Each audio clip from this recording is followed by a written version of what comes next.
একটা গভীর জঙ্গলে বাস করত এক গর্বিত সিংহ। সে ছিল জঙ্গলের রাজা।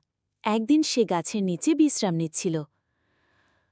আহ, কি শান্ত দিন, একটু ঘুমিয়ে নি।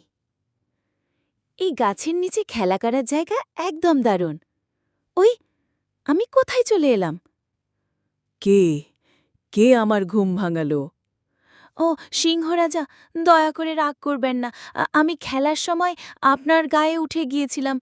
দয়া করে আমাকে ছেড়ে দিন। তুই এতটুকুন একটা ইঁদুর? ঠিক আছে, আজ তোর প্রাণ রইল, কিন্তু সাবধানে চলবি। ধন্যবাদ সিংহরাজা, আপনি সত্যিই মহান। আমি একদিন আপনার উপকার করব, কথা দিলাম। তুই আমার উপকার করবি? দেখা যাক। কয়েকদিন পর সিংহ জঙ্গলে হাঁটছিল। হঠাৎ সে একটি জালে পড়ে গেল। আহ, আমি ফেঁসে গেছি, কেউ কি সাহায্য করবে? ওটা তো সিংহরাজার গর্জন, নিশ্চয়ই কোনো বিপদে পড়েছে।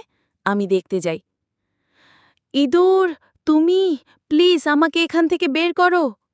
চিন্তা করবেন না সিংহরাজা, আমার দাঁত অনেক ধারালো। এই নিচেরটা, তারপর এই দড়িটা। হ্যাঁ, আপনি এখন মুক্ত। তুই আমাকে বাঁচিয়ে দিলি। আমি বুঝিনি এত ছোট হলেও তুই কত বড় সাহায্য করতে পারিস। আমি তো বলেছিলাম আপনার উপকার করব।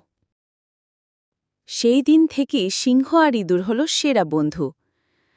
তুই আমার বন্ধু আর আমি কৃতজ্ঞ। আয়, চল একসাথে ঘুরে বেড়াই। হ্যাঁ, এখন থেকে আমরা একসাথে থাকব সব সময়। বন্ধুরা, মনে রেখো, বন্ধুত্ব বড় না ছোট দিয়ে নয়, মন দিয়ে বিচার হয়।